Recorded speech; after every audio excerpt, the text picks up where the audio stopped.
So far, aside from my family, I've been able to help 7 people find some member of their birth family. And of course, by the time we get our age, most of them aren't living. But in the event they're not, then we can find a sibling or somebody, because between, like in things I didn't even know about, Florida had a census in 35, in 40. The regular census, which we have, the federal census, is done every 70 years. I'm sorry, it's held for 70 years, then let it go, it's done every 10.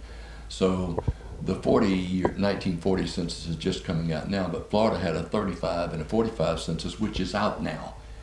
And so for people, let's say not much older than we are or whatever, we can immediately look back and it'll tell you who's in what family, what relation they are, son, daughter, whatever, and their approximate age. So all that information, if you know where to find it.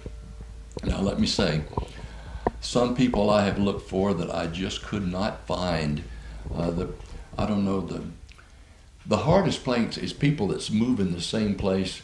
I tried to find someone for I think it was a nursing group in town, maybe it was Sacred Heart or somebody was having a reunion of their nurses. Found this one lady that lived, and I think in Atlanta.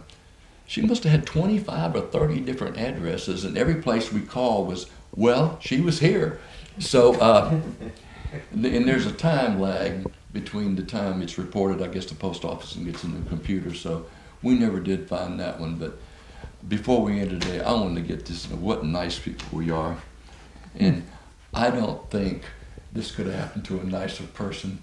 This lady over here, I'm so glad that I was able to help you. Again, I think a lot of it was just luck, that we stumble on it. But somebody told me one time, the more you practice, the luckier you get. And hopefully that's the case. Well, he didn't give up. He kept at it and kept at it. And we'll always be grateful. Let me tell you, we're in a room with some fantastically good people. Somebody that puts the time in, somebody that's ready to reward somebody that does that. Just good folks. We got to take a break, and we'll be back in just a little bit. Okay, welcome back, everybody, and tell you a little bit of another circumstance. And this just happened when my mom and dad died in '04, and right beside them, they died 2 months apart. And we were just cleaning out the house and everything and giving brother what he wanted and what I wanted and everything. And I got another let me throw this in. There was a doll sitting in a little rocker, and the rocker was broke. One of the rocker parts was broken. And I said, brother, you want that doll over there? He said, no. I said, it's been here for a long time. He said, yeah, but I don't know where it come from. I said, I don't either. He said, I'd like to have the rocking chair. I said, it's broke. He said, I can fix it. I said, okay, well, I'll take the doll. The doll turned out to be a Cabbage Patch doll, one of the first Cabbage Patch dolls with a birth certificate.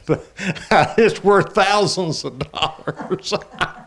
And brother always beat me out of everything, fishing tackle and all guns and everything. I come up on the short end of the stick, but boy, that time he did it in. But I asked him, he was doing searches too, and I said, my ex-wife moved off and left me and everything, and so and took everything I had, but I survived. But in the mix of things, when we looked in a little thing that the drawer come up on, or a little thing that she had there like a dough box, there was a picture in there of me and my girlfriend in high school at a senior prom. And she had kept that thing. She just loved that girl. She loved her to death. And she had kept that picture there beside her chair all these years. I couldn't believe she did that. So I said, brother, you trying to find people? I said, see if you can find my old girlfriend. Punched it in, come to find out she was living here in Florida somewhere. And but said she passed away in January, and this was like this past June or July, just a few months. And I said, I was going to give her that picture, And he found out her husband had died several years before. And I said, that was just a little too late. But I know she would have liked to have that and known how much my mom thought of her. And she kept that picture all these years. It's been a long time. What has that been, 45, 50 years ago? I said, man, that's really, really, really strong.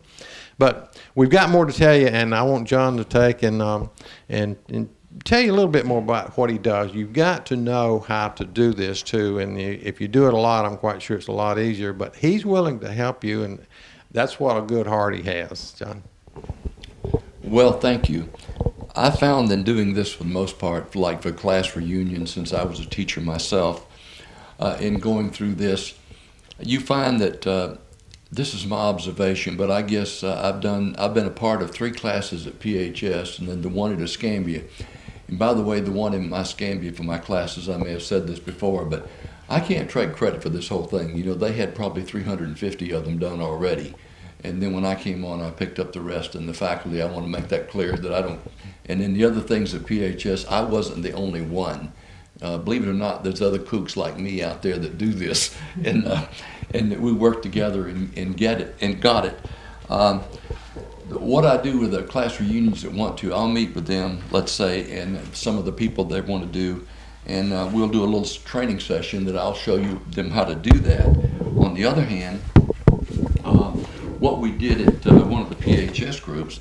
Now this was a PHS class of 61. None of you folks at home can't see it, but he's got it. What we did, it opened long ways.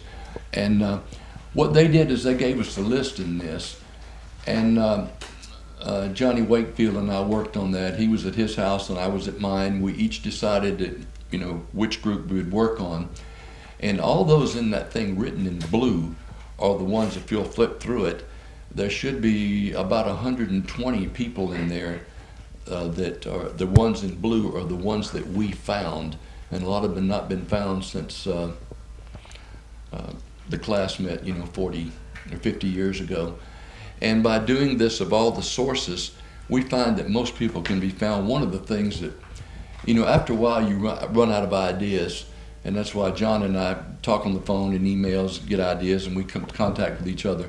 I found there's no point in sitting around, you know, thinking about making something going when somebody's already reinvented the wheel. Call and ask somebody. And we use, like for this, statistically about 60 to 65% of the people in your class live within 100 miles of Pensacola here. And oddly enough, it's the outside people are the ones that mostly attend the reunions. And in going through this to find out, like in the schools, they've been very helpful to get a yearbook, and also each class has its own list of whoever does it in the class. And we find out, looking in the yearbook, a lot of them had a key club directory, and that will give their address back then. Although the address and the information is not valid now, I can look that and I have a city directory for that year. I can go over to the library and look it up in the Tryon Library by PJC, and I can find who your folks were. And a lot of them, we find them like that. And what we do is look for an obituary or where their folks are or someplace, and sometime that we can find that, you know, Betty Brown is now Betty White and she lives in Milton. Well, if I know that, I can find her. And so we pick up information there. All other things, if all else fails, then I go to Google and, you know, and try something like that and just throw the name out. Because I had one instance where some fellow called me. Believe it or not, most of the little calls I get are somebody looking for a high school sweetheart, one way or another. You know, I want to find Betty Lou or something. This one guy called me and says, look, I've got to find Betty Lou, whatever it costs you, whatever time, I've got to find her. And I said, hey, I think we can do that.